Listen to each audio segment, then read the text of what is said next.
साड़ी वाले को बुलाकर सोफे पर बैठकर रितु अपनी माँ के साथ बैठकर साड़ियां देख रही है। तभी शिल्पा एक टिफिन बॉक्स में मैगी लेकर आती है और खोलकर दिखाती है। कपड़े खरीदे जा रहे हैं, देख मैं तेरे लिए मैगी लेकर आई हूँ, जल्दी ला दे। तूने बहुत अच्छा किया। मैं तो कहती हूँ कि तू अपने ससुराल में अपनी पहली रसोई में सबको हलवे के बाद मैगी ही बनाकर खिलाना। रितु की माँ की बातें सुनकर सबको हंसी आ जाती है। कुछ ही देर में शिल्पा वहां से चली जाती है और उसके जाने के बाद कमरे में बैठी रितु खुद से कहती है, शिल्पा को तो खाना बनाना आता है, पर मुझे तो नहीं आता और मेरी लव मैरिज है, मैं सबको कैसे खुश करूंगी। इतना सोच रितु अपने होने वाले पति को फोन करती है।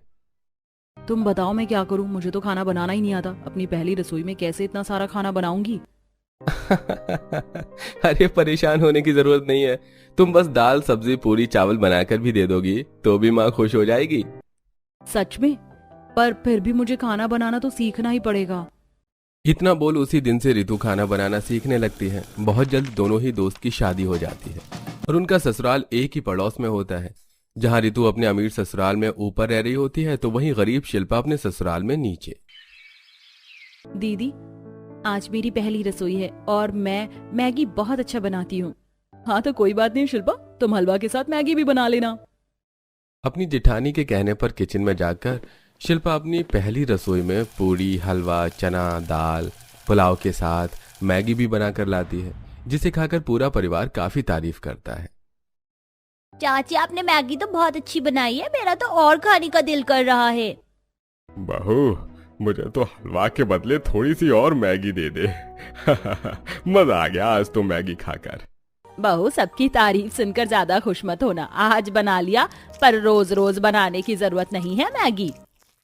सभी शिल्पा के हाथों की मैगी को काफी पसंद करते हैं। तो वहीं अपनी पहली रसोई में रितु भी पनीर छोले, चाप, दाल, मिक्स वेज जैसी डिश बनाती है, जिसे खाकर पूरा परिवार काफी खुश होता है। भाभी, खाना तो आपने सच में बहुत लाजवाब बनाया है। हाँ भाभी, वरना माँ तो हमें एक सब्जी दाल चावल बस यही खिलाती थी। कोई बात नहीं, अब तुम्हारी भाभी आ गई है ना, अब तुम सब्जी प्रेमी 12 तरह सभी खाना। घर वालों की तारीफ सुनकर रितु को भी काफी अच्छा लगता है।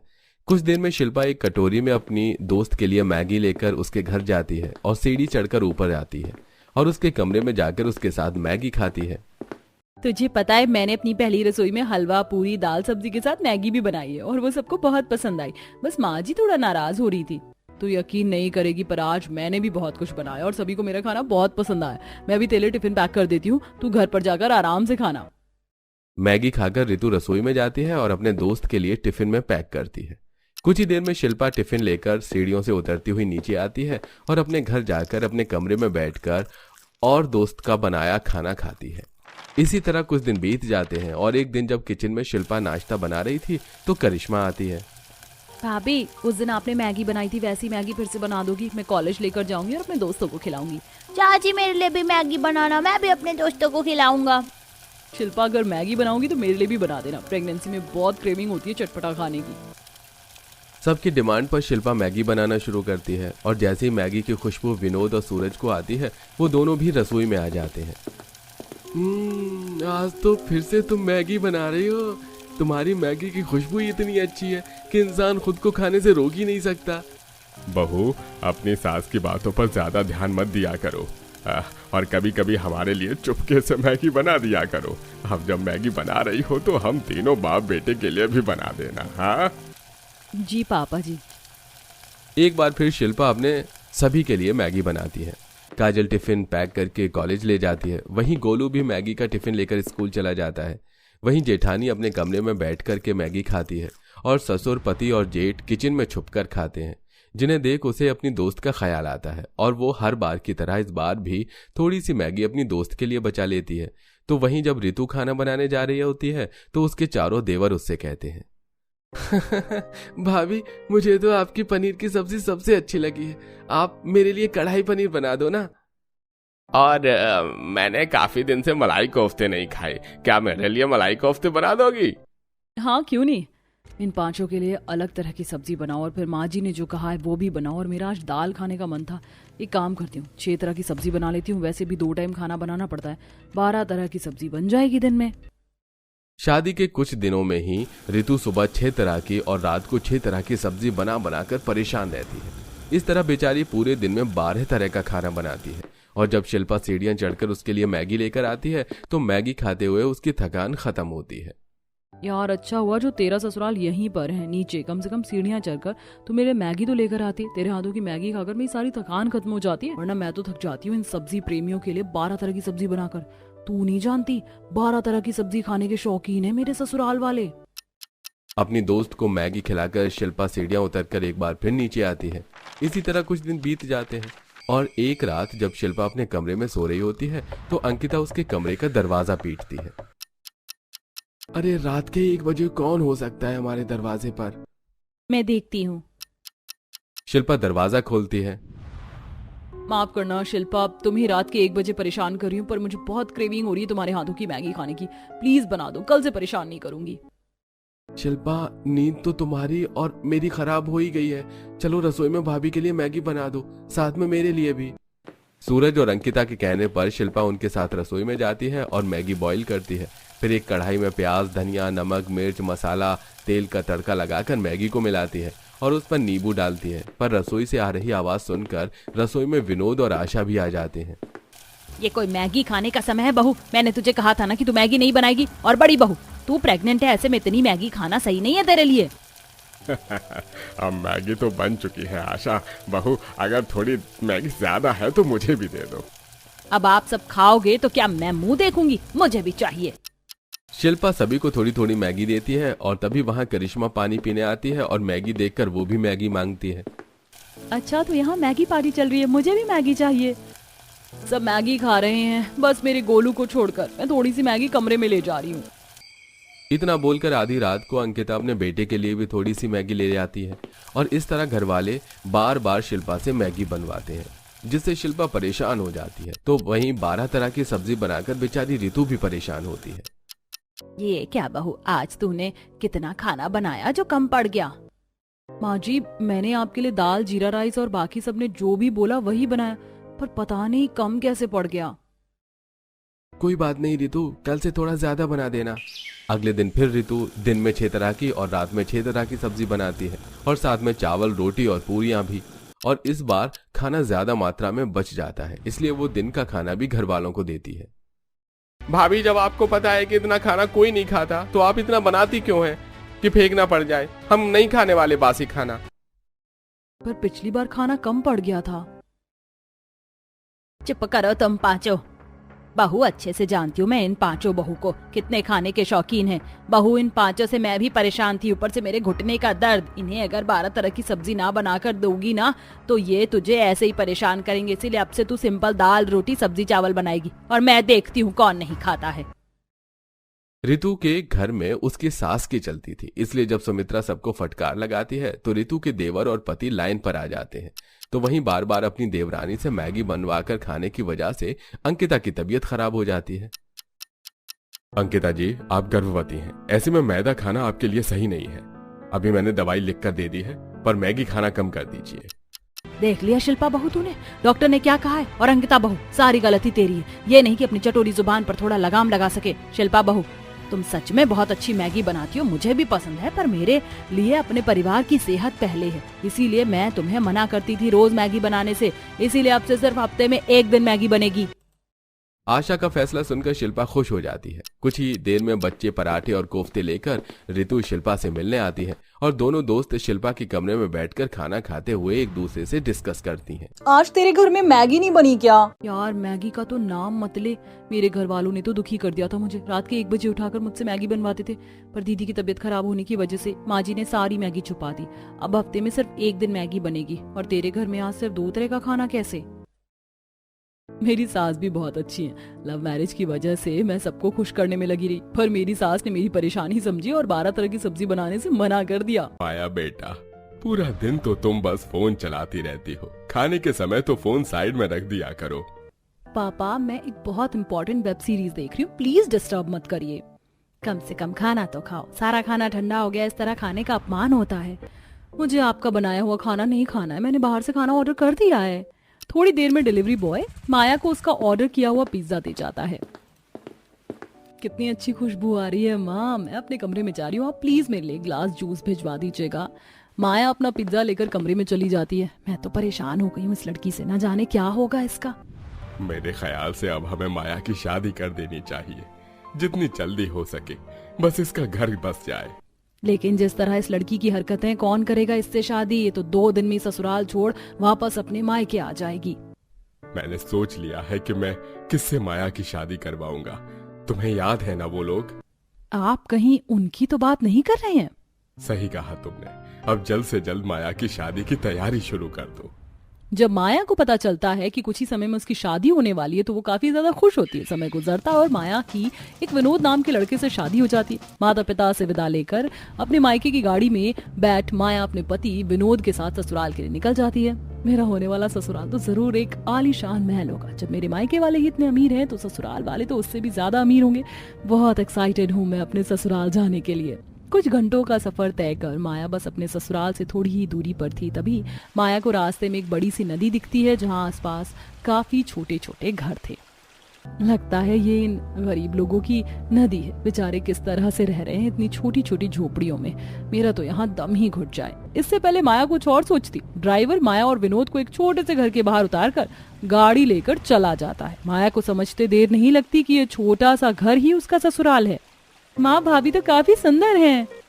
अब क्या मेरी बहू का नजर लगाएगी? माया बहू, इस कलश को अपने दाएं पैर से गिराकर घर में प्रवेश करो।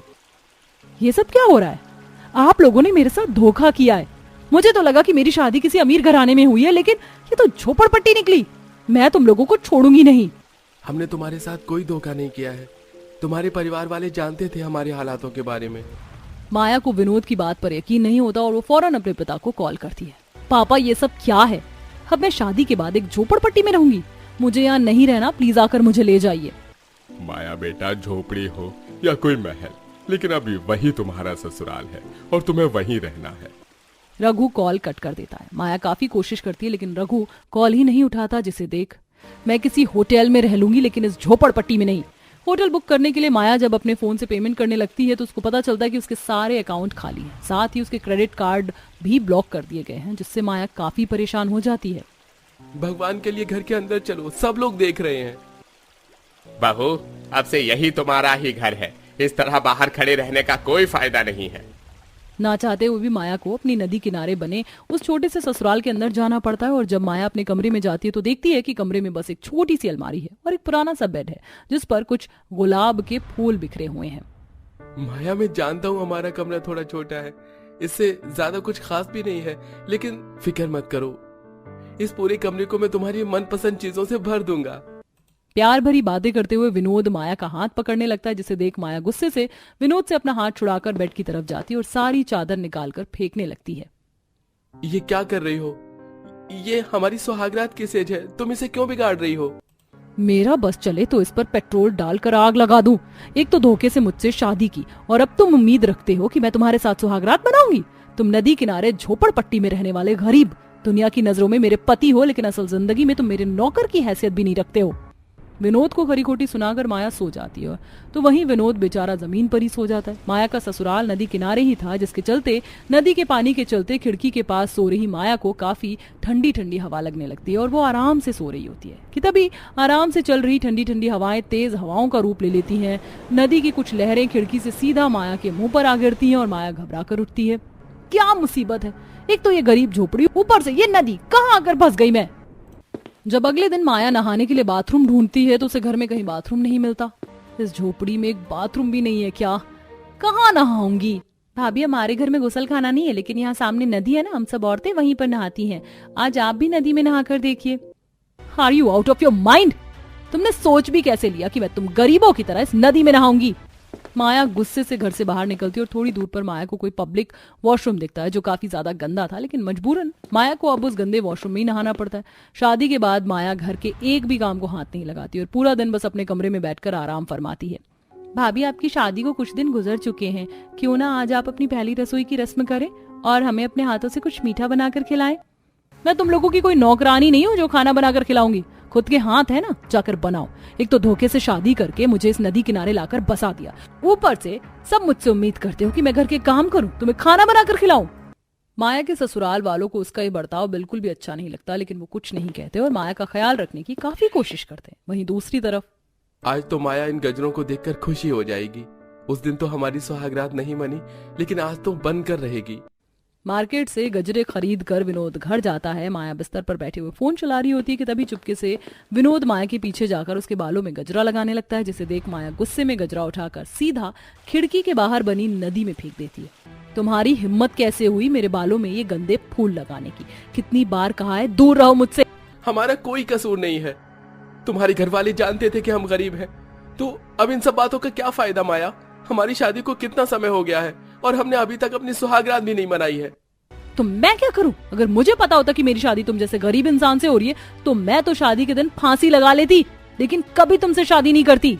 ऐसे ही कुछ समय और गुजर जाता है। अंकिता और शारदा आसपास के पड़ोसियों के साथ नदी किनारे बैठकर बर्तन कपड़े धो रही होती हैं कि तभी वहां माया आती है। सरकार देश का इतना सारा कूड़ा कचरा साफ कर रही है, लेकिन शायद तुम लोगों पर उनकी नजर नहीं पड़ रही। माया, हम तुम्हारे ससुराल वाले नहीं हैं जो तुम्हारी बदतमीजी को सहें, लेकिन जुबान संभाल कर बात करो, वरना ये जो कपड़े धोने वाला मटका है ना, सीधा तुम्हारे मुंह पर पड़ेगा। तुम्हारी इतनी हिम्मत, तुम मुझे मारोगी? अरे तुम्हारी औकात ही क्या है? माया आसपास के पड़ोसियों से भी लड़ना शुरू कर देती है, जिससे उसके ससुराल वालों की काफी बेइज्जती होती है। तो वहीं विनोद आज फिर से एक बार और माया के करीब जाने की कोशिश करता है और नदी किनारे बाहर से खाना लाकर एक कैंडल लाइट डिनर की तैयारी करता है। और जब ये सब माया देखती है, कुत्ते की दुम सीधी हो सकती है लेकिन तुम नहीं। अगर आइंदा ऐसी हरकत दोबारा हुई ना तो तुम्हें तलाक देने में मुझे वक्त नहीं लगेगा। ऐसे ही कुछ दिन और गुजर जाते हैं। अंकिता माया के लिए कॉफी बनाकर ला रही होती कि तभी गलती से कॉफी का कप छूटकर माया की साड़ी पर गिर जाता है और माया अंकिता को जोरदार थप्पड़ मारती है कि तभी वहां माया के माता पिता आ जाते हैं और माया की माँ ममता माया को थप्पड़ मारती है। आपने मुझ पर हाथ उठाया, वो भी इन 2 टके के लोगों के लिए। जुबान संभाल कर बात करो। जानते भी हो ये लोग कौन है और इन्होंने हमारे लिए क्या किया है। नहीं रघु, भगवान के लिए कुछ मत कहो, शांत हो जाओ। मिथिलेश, अगर आज उसे सच्चाई न पता चली तो बहुत गलत हो जाएगा। मैं और मिथिलेश बचपन से दोस्त हैं। मुझे शहर आकर कुछ बड़ा करना था, लेकिन मेरे पास बिल्कुल भी पैसे नहीं थे। मिथिलेश ने अपनी दोस्ती का फर्ज निभाते हुए अपना घर गिरवी रखकर मुझे शहर भेजा। आज इसी की बदौलत मैं इतना बड़ा आदमी हूँ, लेकिन बेचारा पैसों की कमी के चलते पैसे लौटा नहीं पाया और अपना सब कुछ खो बैठा। लेकिन इतना सब कुछ होने के बाद भी इसने आज तक कभी मुझसे पैसे नहीं मांगे और न मेरे देने पर कभी लिए। अपनी बेटी की तरफ से मैं माफी मांगता हूँ मिथिलेश। बहुत बड़ी गलती की मैंने इसे तुम्हारे घर भेजकर। तुम्हारी बेटी मेरी बेटी है, मैंने कभी इसकी किसी की बात का बुरा नहीं माना। तुम इस तरह मुझसे माफी मत मांगो। सारी सच्चाई सामने आ जाने पर माया को अपनी गलती का एहसास होता है और वो हाथ जोड़कर अपने ससुराल वालों से माफी मांगती है। आप लोगों ने मेरे परिवार के लिए इतना किया और मैं आप लोगों के साथ ही इतनी बदतमीजी कर रही थी, मुझे माफ कर दीजिए। बेटा, इस तरह हमारे सामने हाथ मत जोड़ो, हम तुमसे कभी नाराज नहीं थे। तुम तो हमारी बेटी जैसी हो और भला बेटी से क्या माँ बाप कभी गुस्सा हो सकते हैं? माया अब एक अच्छी बहू बनकर अपने ससुराल की सारी जिम्मेदारी संभालती है और सबका काफी ख्याल रखती है। तो वहीं सब माया विनोद को भी अपना लेती है और आखिरकार नदी किनारे बसे उस छोटे से गरीब घर में विनोद और माया अपनी सुहाग रात मनाते हैं।